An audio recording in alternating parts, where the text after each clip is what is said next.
All right, good afternoon, everybody. As Jason said, my name is Sean, and I'm going to talk about web and mobile vulns that we explored on Pentests last year. So I've got two goals for today. First of all, I'd like to give you at least one or two ideas that can help you find some amazing bugs or build some amazing bug chains during your next web or mobile pen test. And then secondly, I'd also like to encourage everybody that's in the Discord right now to share your tips, tricks, and tools throughout the presentation in Discord so that we all can learn from you. So who am I? My career started out as a band director. I realized very quickly that that was not the career for me. So I joined the Marine Corps and got some IT experience there. Towards the end, I learned about hacking, and I learned that you could hack professionally without going to jail in this thing called pen testing. So I thought that was pretty cool. I've been a pen tester at BHAS for about 2 years, doing web, mobile, externals, and the occasional odd job. And before that, doing testing at a financial institution for about 11 years. So like I said, I started out as a band director, so a lot of my background's in music, and I want to throw out a question to get this started. So something to think about. How do you solve complex problems? A lot of hacking is solving complex problems. A lot of things with music is solving complex problems. So playing off the music theme, I got another question. Do you know how many measures in the rite of spring? So as far as like, if you never heard of measures of the rite of spring, so measures, if you look at that picture on the left, that is a way to divide a large piece of music. So the Rite of Spring is this piece of music by a composer named Igor Stravinsky. It's about 35 minutes long. It's featured in the old school Fantasia movie, the scene with the dinosaurs and stuff. And so the measures are something that composers do to divide up a very large piece of music. And that really helps when you're learning something, a complex piece of music. You don't have to just play through all 35 minutes of it over and over and over. You can hone in and say, okay, start practicing at measure 100 and so forth. So with that being said, I was curious as I was putting this together, how many measures are in it? And there's no way I was going to go by the musical score for the Rite of Spring and individually count the measures. So I asked ChatGPT. As you can see there, ChatGPT had kind of a lukewarm response initially, said, it's kind of subjective. The number of measures changes from performance to performance and interpretation, which isn't really true. But so it pushed ChatGPT a little bit further and said, no, really, like how many measures? And said 4,500. It's like, okay, 4,500. So here are two measures from the Rite of Spring. And not only is this only two measures out of 4,500 in the whole piece of music, but this is also only representative of four instruments. There's usually dozens of instruments for like an orchestral score. So you look at the top line as it moves from left to right. FL stands for flute. There's another flute line below that. OB is for oboe. And then on the bottom line, we see CL, which is for clarinet. So if you don't know how to read music or you've never read music before, you might be looking at this and thinking, oh my gosh, I have no idea what to do with this. If you do read music or if you've ever performed music before, you might be looking at this and thinking, oh my gosh, I wouldn't know what to do with this. And so what you do if you get something like this and you're performing music or learning a piece of music is you break it down into pieces, you find those sticking points and you look for those little spots. Like, you know, if I'm practicing one of the flute parts, I might start with just that group of notes that has the number 10 under it, get that working. And then you work out each individual piece, put the whole thing together, and then you get a nice piece of music, just like an attack chain in hacking. One fun fact to leave you with on these two measures in the Rite of Spring, you look at the three like instrumental parts here in the top three, the two flute parts and the oboe parts, like those look crazy hard and difficult and stuff. When you listen to this piece of music, you don't even barely notice they're playing. It's like this murmuring in the background. Whereas the clarinet part on the bottom is extremely prominent. And you can click that YouTube link there if you want to listen to the piece of music while watching the score go by. So as far as the agenda for today, basically gathered a collection of case studies that we're going to go through, and we'll talk about some testing ideas that we can pull out of these case studies that you can apply during your next pen test. So the first case study, I call user enumeration with a bonus. So BHIS, for every single web app pen test we do, we test for a vulnerability called user enumeration. And basically, that's a flaw in the web application where there's a feature that allows us to determine if a username exists or not. This is kind of an example of it right here with Microsoft.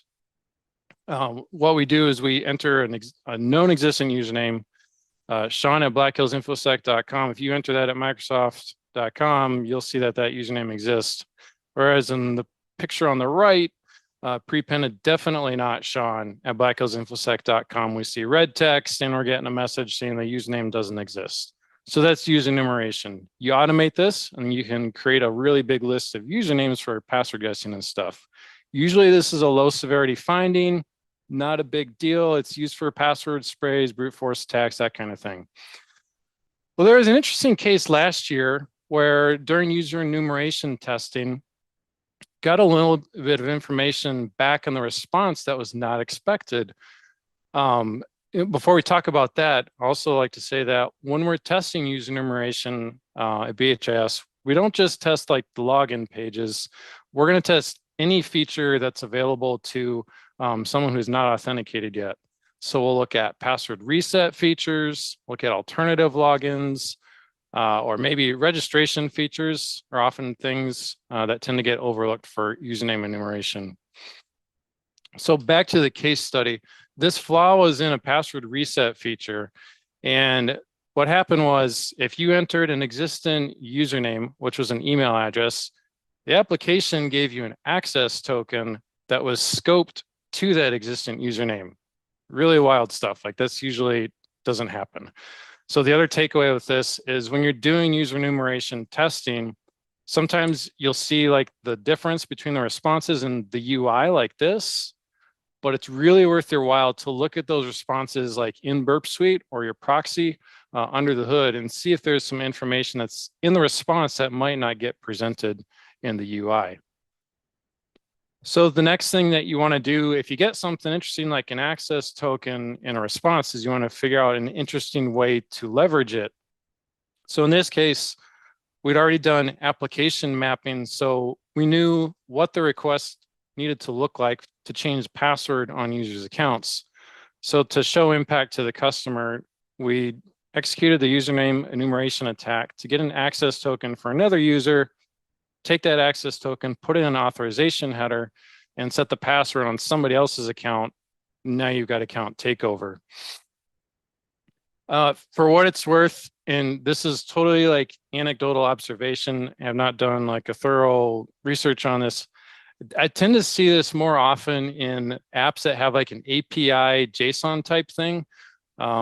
I think it might have to do with the way JSON API apps are built. It seems to be usually on the developer to mask out fields in that JSON object, which, as you can imagine from a security perspective, that could create some issues when you put all the onus on the developer. So the next case study also involved user enumeration and some GUIDs or UIDs. Real quick, like basically the difference between UIDs and GUIDs, as far as I can tell, is Microsoft calls them GUIDs. Everyone else, the RFC, the standards, all calls them UIDs, universally unique identifiers. I got a couple of tangential things on here, just something to keep in mind as you're doing your testing. There's different types of UIDs. There's version 1, version 4. It's real obvious in that animated GIF right there. You can see the called out part is not changing in the UID version 1. So a UID version 1 is basically composed of 2 elements, the computer's MAC address and time. Like that's it. So you're seeing all the digits change at the front of that UID 1 because that's like seconds or microseconds or something like that. And whereas the rest of it's really static. So there's not a whole lot of entropy.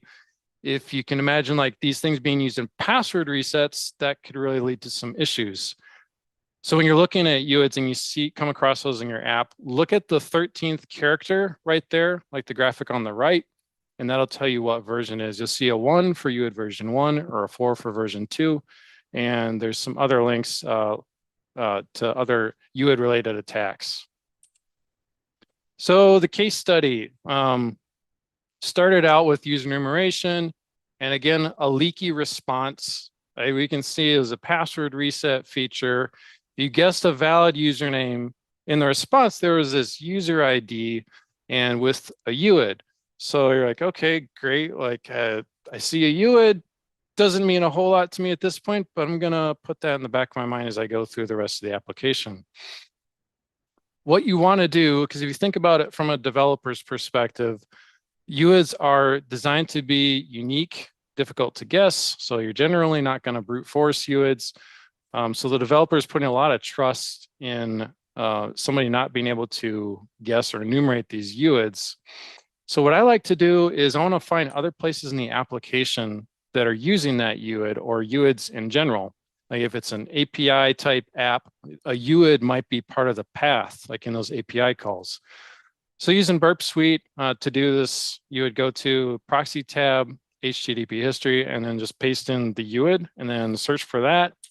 You could also go to your proxy history, select all the items, and then copy the URLs, paste them into a file, sort unique grep, and find UIDs that way. So this particular app became interesting with regards to the UID showing up in the forgot password feature, because there was another feature in the application that authenticated users could access to read account messages. Some of the types of account messages included like temporary password messages, and in those messages was the temporary password.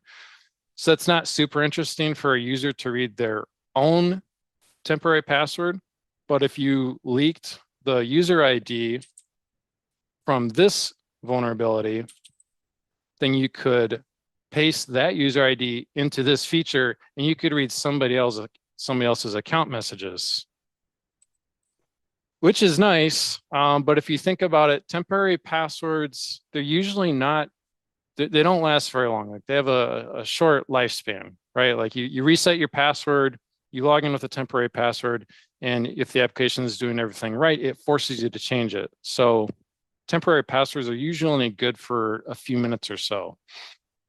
Well, this became interesting because there was another feature of the application where when you initiated a forgot password, it would send that temporary password and send that account message to the other account.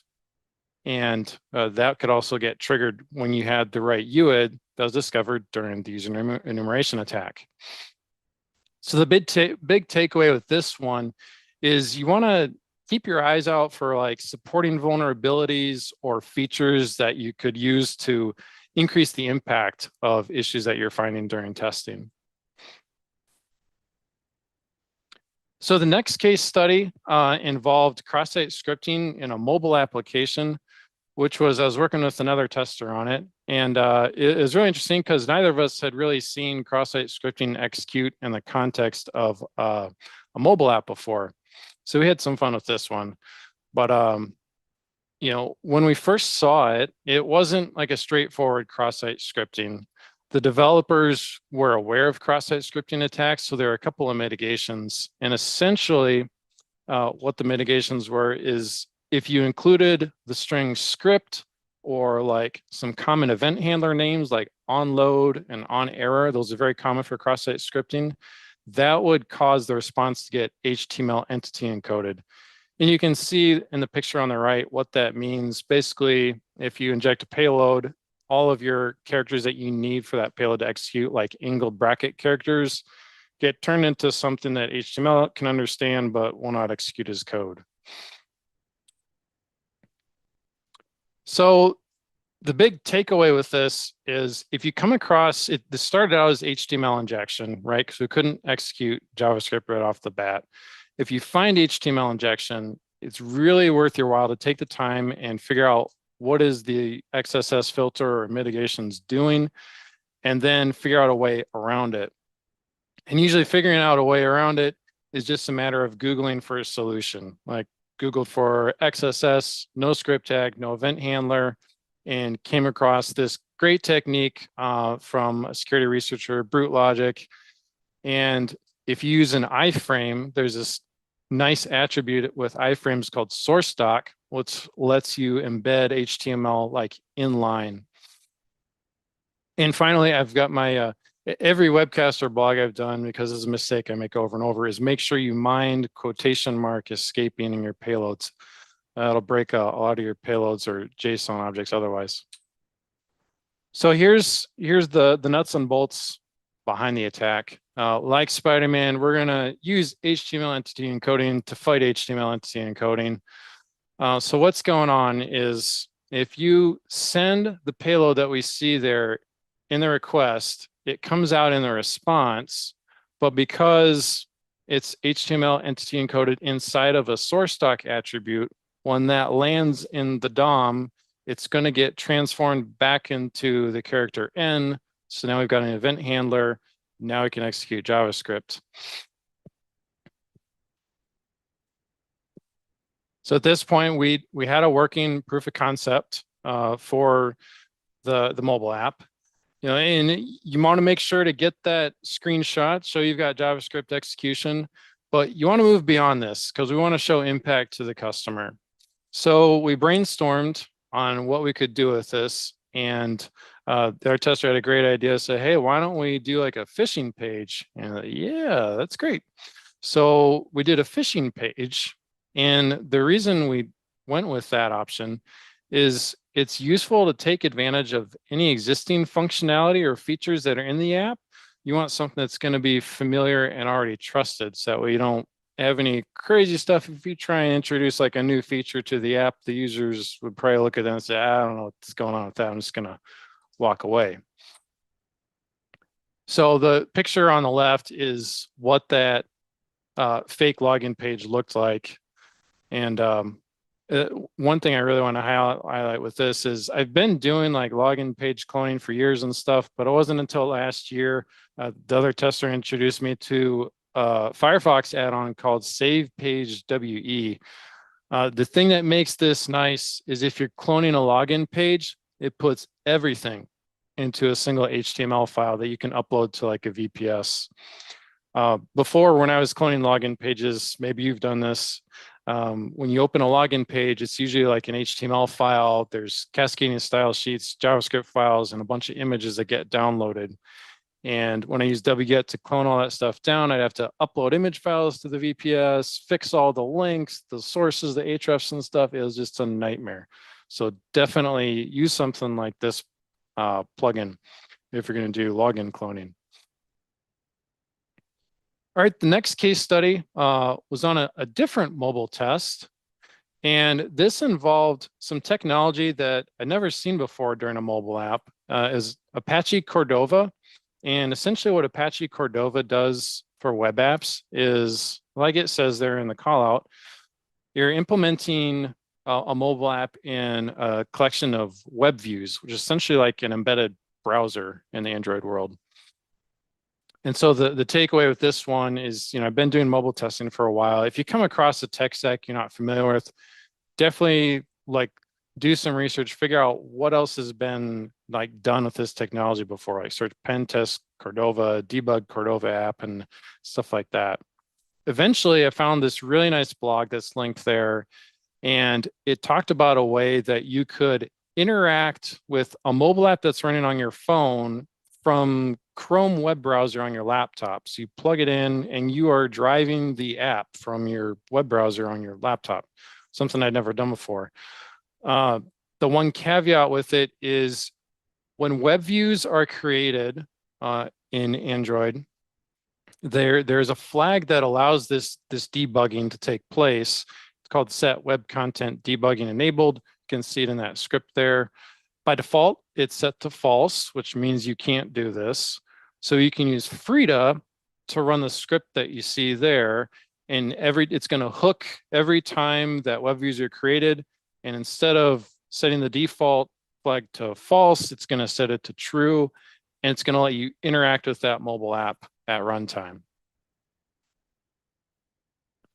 So On the other side of it, you've also got your Chrome instance that's running on your laptop. And after you've got the Android device plugged in and you've got the Frida script running, you're hooking all the web view objects as they come into the mobile app. In Chrome, you just go to Chrome, inspect devices, and then towards the bottom, it would look like that, web view in, and it's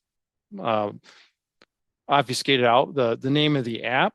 And if you click on the inspect link, that's going to let you see the app. And it looked kind of like this. Obviously, this is very obfuscated. On the left, you can see fuzzed out. That's essentially the UI for the mobile app. So you can see it like as you're doing things from your testing laptop, it's controlling the app on your phone over here. And some other things about this, it should be somewhat familiar if you've ever played with DevTools, because this is just using DevTools to interact with that mobile app. You can run any JavaScript that you want to from the console. So going back to the technology in play, Apache Cordova, there's this API called File Reader in Apache Cordova, which essentially lets you interact with files on the device as long as it has permissions.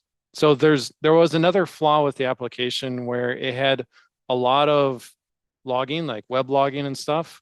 So all the responses were getting logged, which means we could use JavaScript and this file reader API to read files off of the device that the app had access to. In this case, we had an access token for the app, and then there's also a refresh token, which is something you can use to generate additional access tokens. So moving on to the next case study, this was a different mobile test, and it was also a different kind of mobile test. So basically, the goals behind this test, we were given, there's an MDM solution, and there was that a customer had, and they had it configured so that it would allow access to another app of theirs, and everything was configured to where you had to go through the MDM. You could only access this other app through the device, and lots of conditional access stuff going on. And so the objective was like, okay, anything that's in this app that's over here, it's all really sensitive stuff, lots of sensitive documents. The user should not be able to download and save those documents on the iOS device. They should not be able to take those documents out and like put them somewhere else or whatever. They have to, everything stays on the device. You can't email it out off the phone or anything like that. So I thought, okay, I think, maybe we'll find some way around it. So as we were going through the test, we're doing all the simple things like, okay, let's see if we can just download a document. We couldn't download a document. All right, can't do that. Can we email a document through like the sharing feature on your phone or whatever? So we tried that, and that wasn't working. We was like, oh man, they got this thing really locked down. But then like the third or fourth day, I had this thought. I was like, wait, there's this thing we did where you could interact with like your mobile device in an app and like your laptop with a web browser. I wonder if you could do that on iOS since we did that on Android. And so that's what led me to this feature called Web Inspector on your phone. So if you toggle that on, that would allow Safari on your MacBook to interact with Safari on your iPhone. And so the testing takeaway from this one is you want to look for ways that you can port techniques from one platform to another. As far as how to set it up on Safari on the MacBook, basically you just go into your Safari settings, the preferences, under the advanced tab, make sure that show develop menu in menu bar is checked so that the develop tab will show up. And then after you've got that enabled, when you go to the develop tab, you'll see your device show up there, and then it's also blocked out, but your website would show up that's on Safari or whatever on the submenu. So at this point, just like with the Android case study, you get kind of like a DevTools perspective or DevTools way to interact with the application. So the way that this was leveraged for the test was, great. So now we can access session tokens that are getting into the Safari cookie jar on the iOS device, leak those through the dev tools on the MacBook, copy that out, and use that to interact with the application, sort of roundabout way to get past the conditional access policy. By the way, this is my favorite part about this technique is it does not require jailbreaking. Jailbreaking is something that if you do mobile testing, like it's like a constant thing that you have to keep up with, but this one does not require jailbreaking. All right, next case study involves some IDORs. And yes, as Liam Neeson is telling us there were some pre-auth IDORs, but that's really not the point of this story. Really, the point of this one is to talk about, show you a way that you could potentially go from like a staging environment to production. So a lot of times in web app testing, we'll ask our customers for a staging version of the app to test. And the reason we do that is we don't want to cause like a business disruption and stuff like that. So testing and staging, that's definitely like the upside. We can scan, don't have to worry about crashing things and whatnot. You're not going to run across any sensitive data. At least you shouldn't. Like that's a finding if you're seeing production data and staging, but that's another story. So the way that what worked out to move from staging to production in this particular case study is there was a Swagger UI interface, which this is not an issue in itself, in my opinion. Swagger UI is usually out there because the organization wants to make their API known to the public, to third parties, integrators, so that those third parties can build things to consume the API and use the API. So ways that you can discover Swagger UI during a test: Nick2, Nuclei, Ferox, or GoBuster, whichever you prefer, and SecList. And so the way we leveraged Swagger UI for this particular test is it gave us an idea of additional attack surface, things that weren't enumerated like during regular testing. So in particular, like I said, we started in a staging tenant. This is a multi-tenant application. There was an endpoint that was described in the Swagger docs that said, hey, this is like how you can get details about other tenants. So I thought, oh, I wonder if this will work. Boom, we send a request to that tenant and we're getting details about other tenants. Nothing sensitive at this point, but we're getting names of other tenants. And it's kind of alluded to in this slide, but that had some access control applications or implications.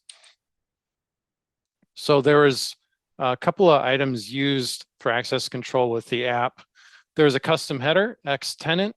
So with that custom header, depending on what tenant name you put in there, told the application how to route that request and where it's going to send it, what you're going to get back.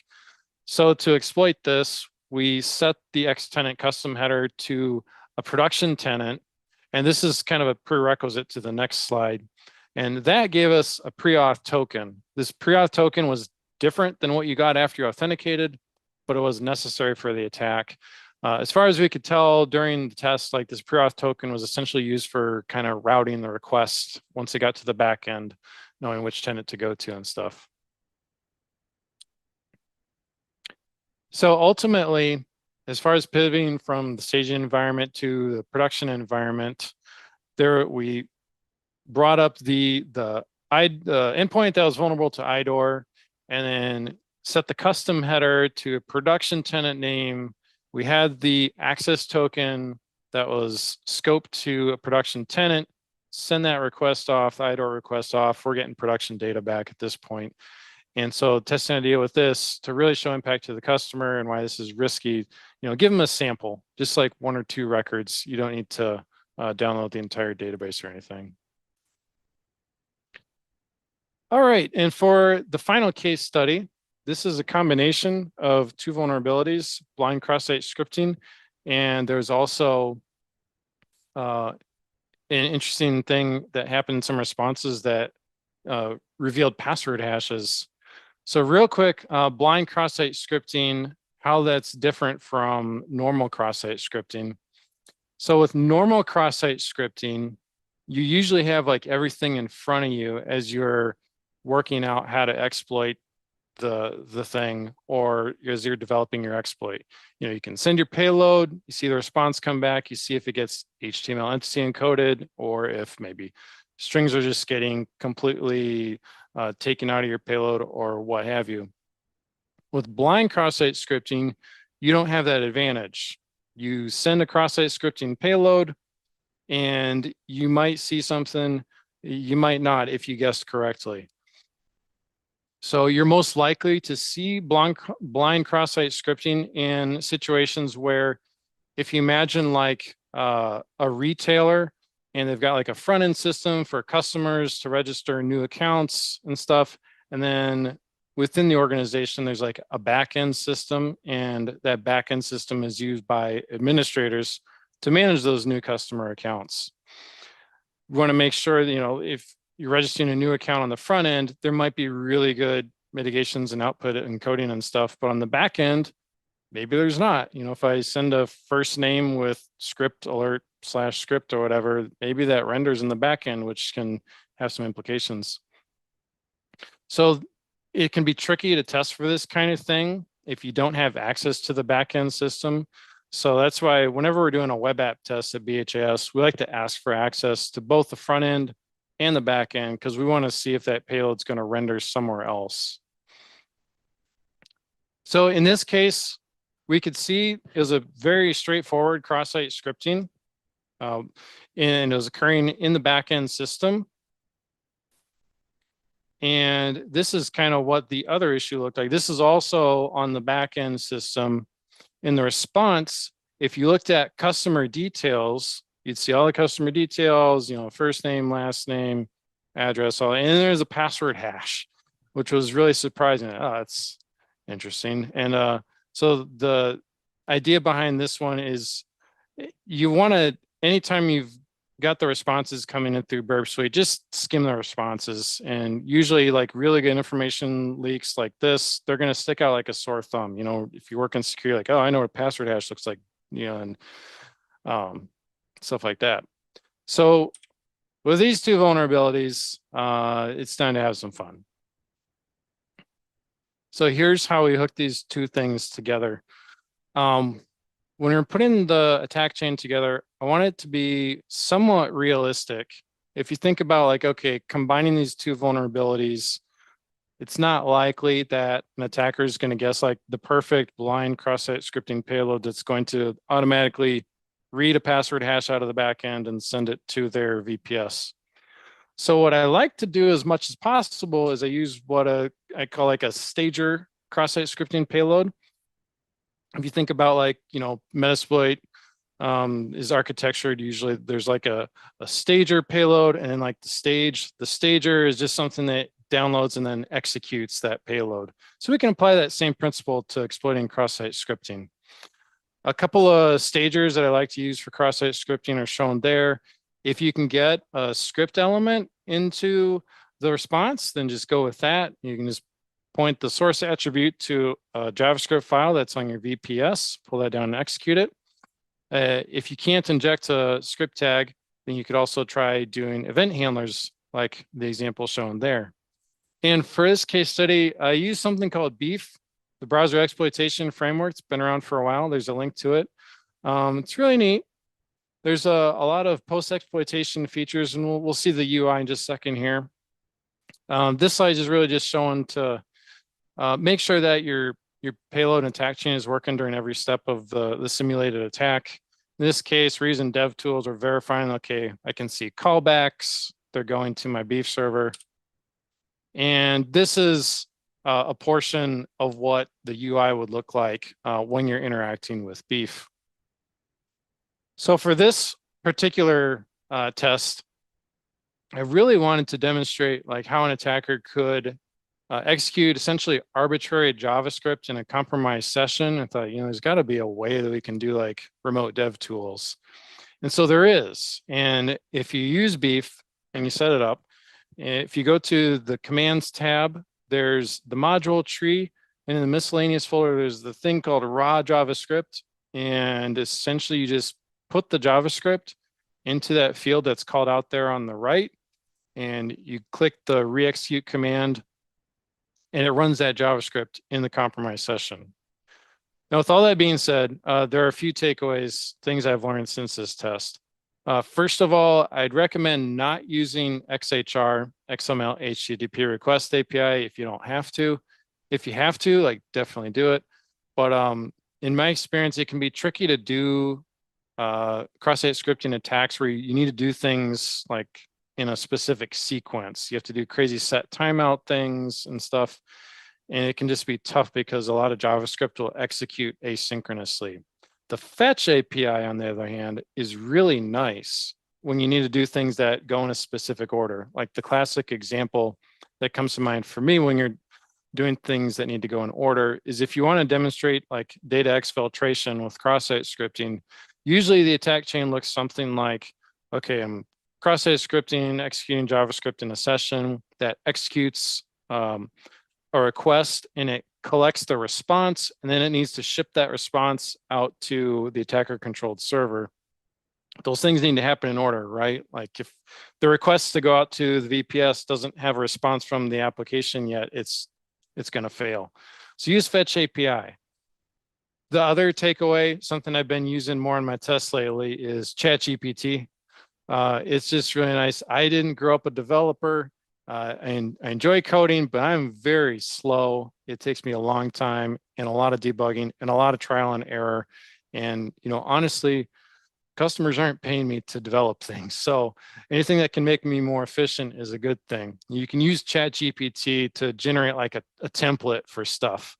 And I kind of alluded to it in that earlier slide. You'll probably have to have a conversation with ChatGPT as you do this. Like maybe the request to ChatGPT starts out like, okay, give me a fetch request that sends like a fetch request. And then you see it and you kind of, do a sanity check on it. Like, okay, like, oh, this needs tweaked a little bit. I need to post instead of get, that kind of thing. But I found it to be very beneficial.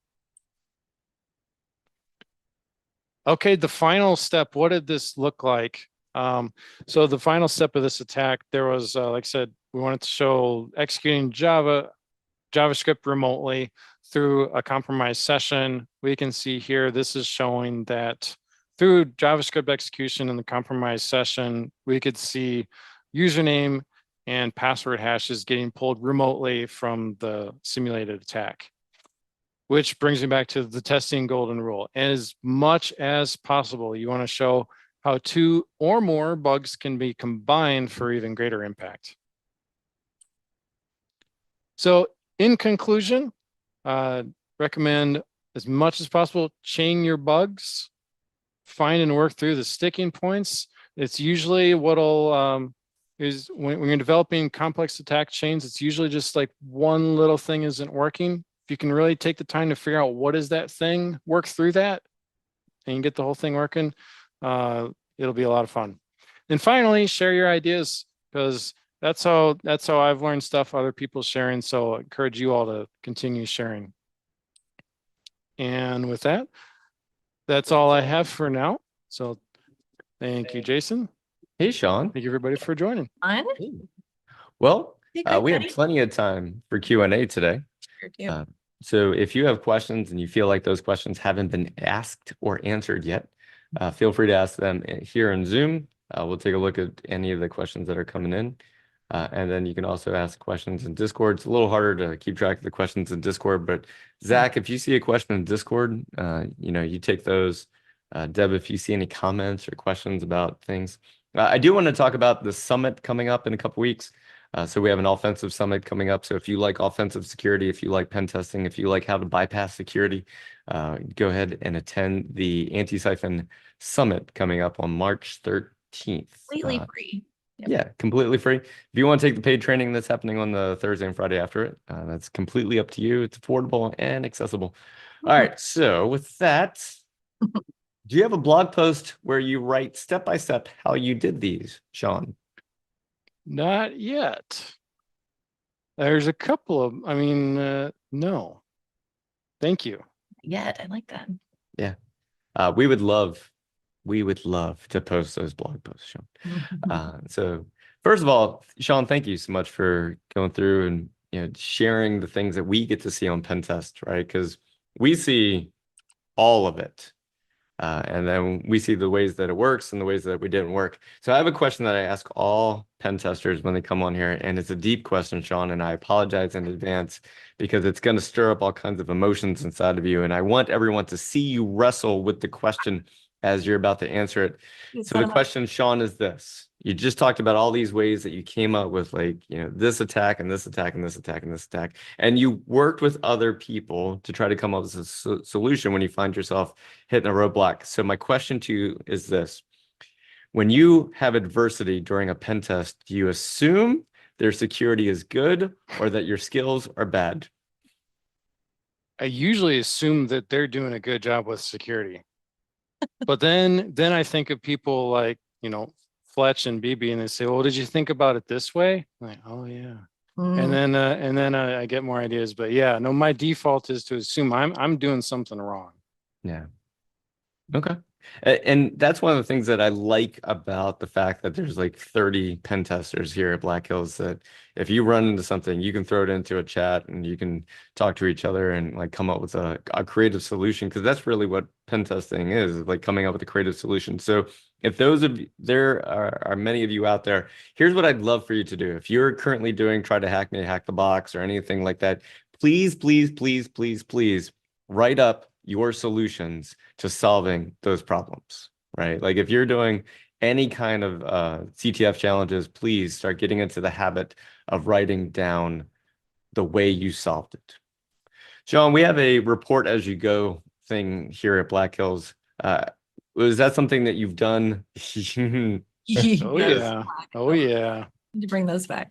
So when you report as you go, like as you're screenshotting and taking pictures of the things that you're discovering, like, do you still get surprised by the things that you find?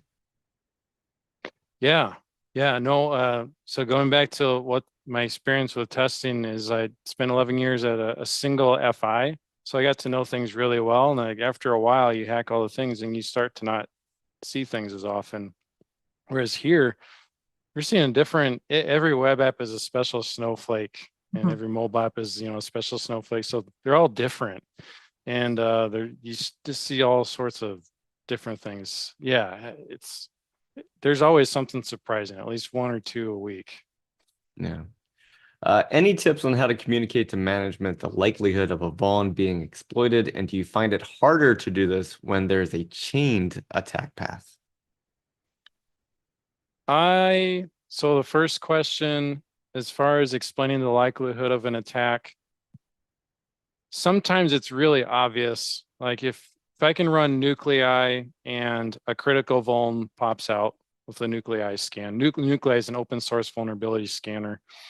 And a critical vuln pops out. My default assumption is that the entire internet is already doing that. So the likelihood of someone else finding that or having already found it is probably really high. And that's kind of the case I'd use for that.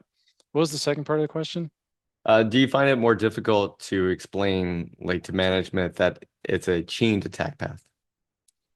No. And what I do is I'll work from the impact backwards. So I'll start with, when I presented the chain attacks here, it's kind of like I'm working from like, okay, use enumeration to this step, to that step, to that step. I wouldn't start with that if I was wanting to explain that to management. I would start out with like, I compromised an account. And then I would, and actually one thing that really catches management's attention that I do when I can is, as far as like account takeover, I'll try to use, like, I've used the point of contacts account if they have one in the application that catches their attention, and stuff like that, or maybe like another developer. And if I start with that and show the impact up front and then walk backwards, like, hey, this is how someone else could do this. Mm-hmm. Now, here's a philosophical question, and then Zach, I'll let you ask the next question if you have one ready to go. We are currently teaching people how to do pen testing. And so we're teaching people to do offensive security. And what that means is we're teaching people to bypass security. Why do we go online and live stream how we bypass security? Sean, like when you're sharing this knowledge, what are you hoping people get from it? this is going to sound bad, but my default mindset is to help my peers. I know other people that are doing pen testing. I want to help them first. Mhm.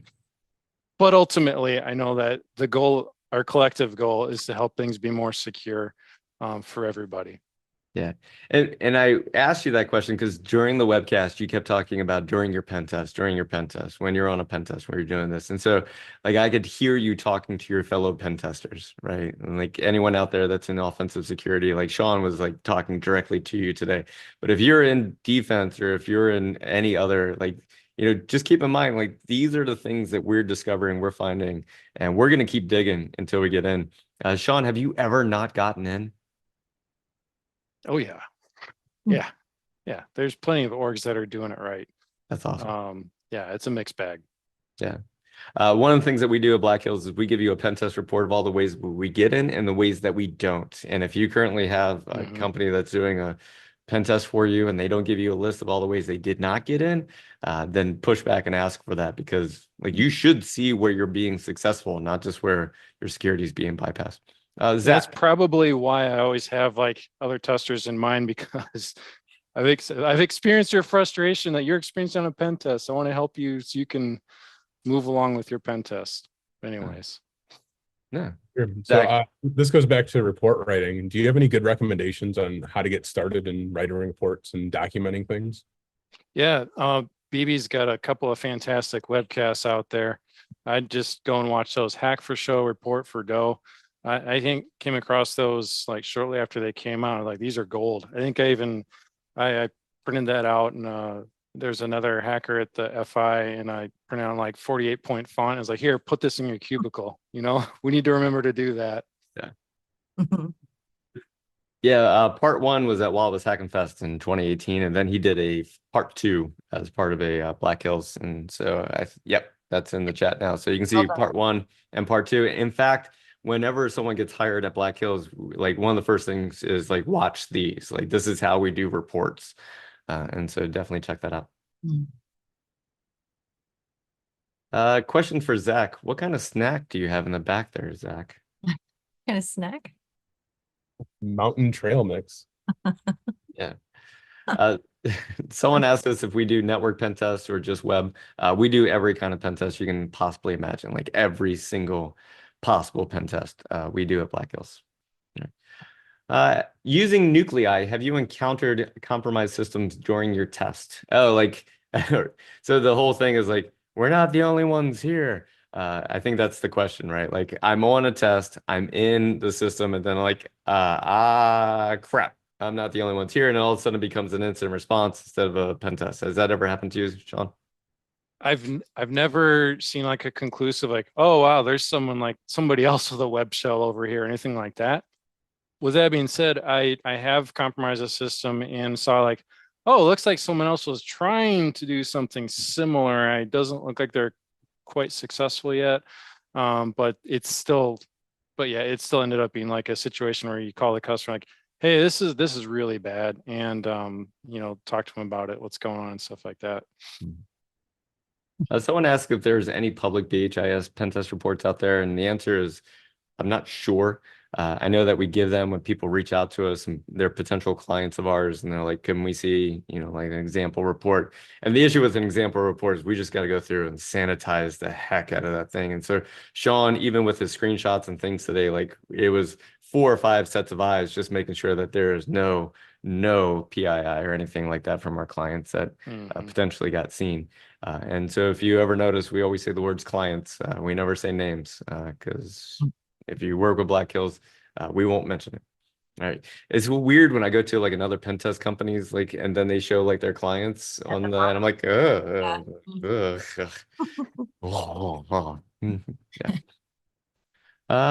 Sean, what musical instruments do you play? Oh man, so my main axe when I was at university was the tuba. Huh, interesting. I played the clarinet. Oh, very nice. Oh, so the was it the third slide with the rite of spring? That might have been. Yeah, I was like The zooming clarinet in on it. I was like, that Yeah. could never play that. Yeah. Zach, any questions from Discord?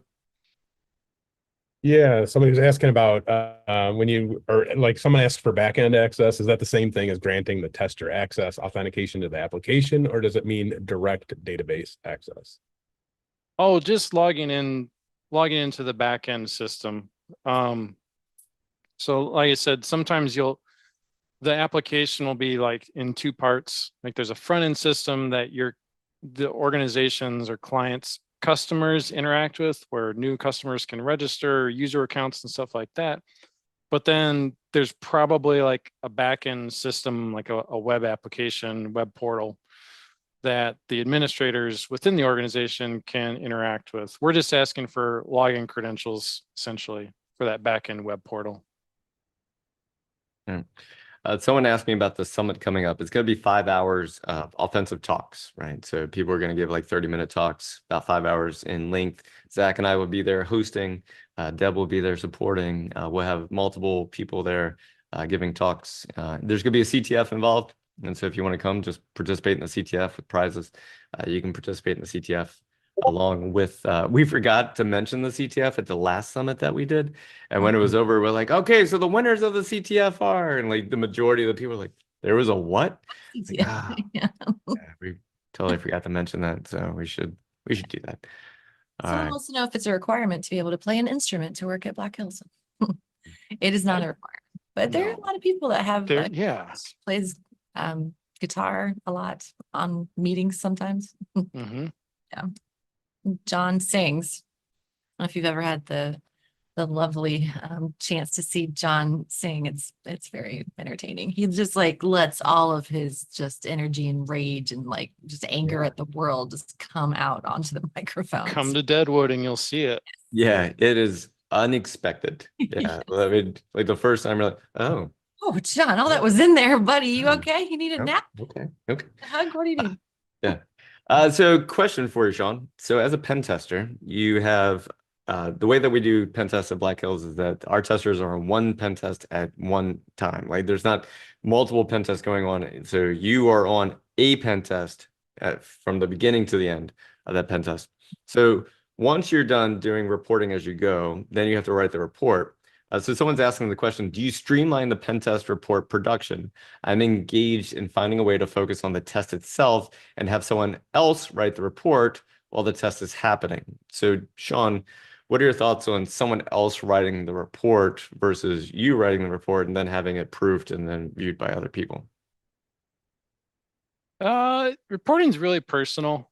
And there's also, because we're doing it in real time, workflow is really tightly integrated with our reporting, and reporting as you go ties right into workflow. So I think it would be tough to do it. That's the question. Like, have we thought about having someone else write the report as we test to streamline things? Or am I misunderstanding? Yeah, I think what they're doing is that they want to hack, not do reports. And I'm just paraphrasing, right? Okay. They want to do the hacking while someone else is like almost like a scribing. Write that down. Yeah, like a Van Wilder. Okay, yeah. Okay. I don't see that working at Black Hills. Like the report writing is a part of being a pen tester. Like The report is Right. only like that's the product. Like that's the thing that matters. Yeah, that'd be tough. Now, one thing that I do, and I think other testers do this as well, to streamline reporting is I don't start with like a blank report template when I'm doing a pen test. Like I usually have like, depending on the type of test, like if it's a web app, I have like a very rigorous, like I call it a playbook. And it's like, hey, these are the 20 or 30 things that I do on any given web test. And there is some boilerplate language in there as a starting point. So I'm not reinventing the wheel from scratch, so to speak, on each report. Yeah.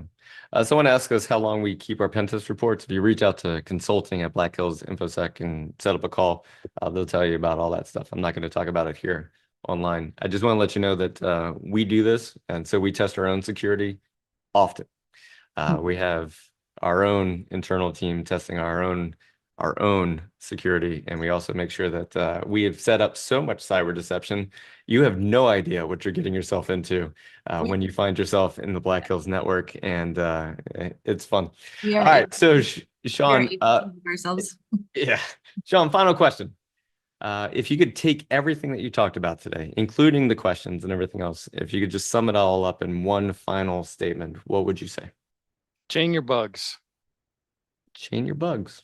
Chain your bugs. That's a new t-shirt. Yeah, chain your bugs. Chain your You're not gonna bugs. say it was your nickname in high school? Yeah.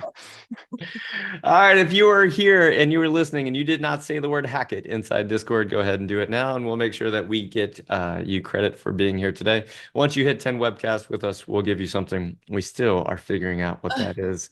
The logistics of doing so has been fun.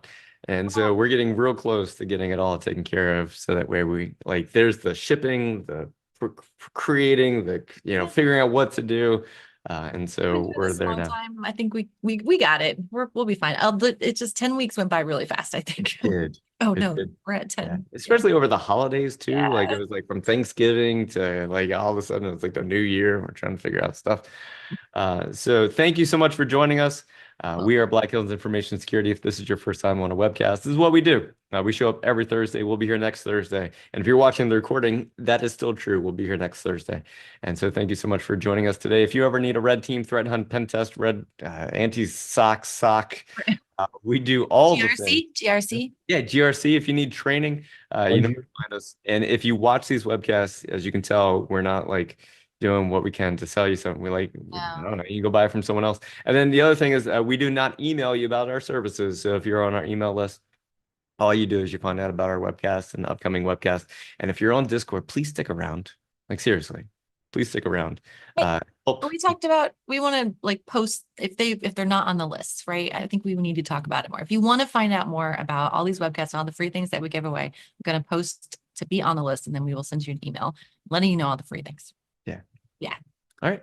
Yes. I think that's it. Sean, thanks for sharing your knowledge with the community today. Thank you. Thank you everybody for showing up. All right, Ryan, kill it. Kill it with fire, Ryan. Come on. And Jack, thanks for being in the back. Jack. We never brought you Just back. back here. We never brought Jack back. Oh man. Yeah. Poor guy. Oh, sorry, Jack. All right, Ryan, kill it.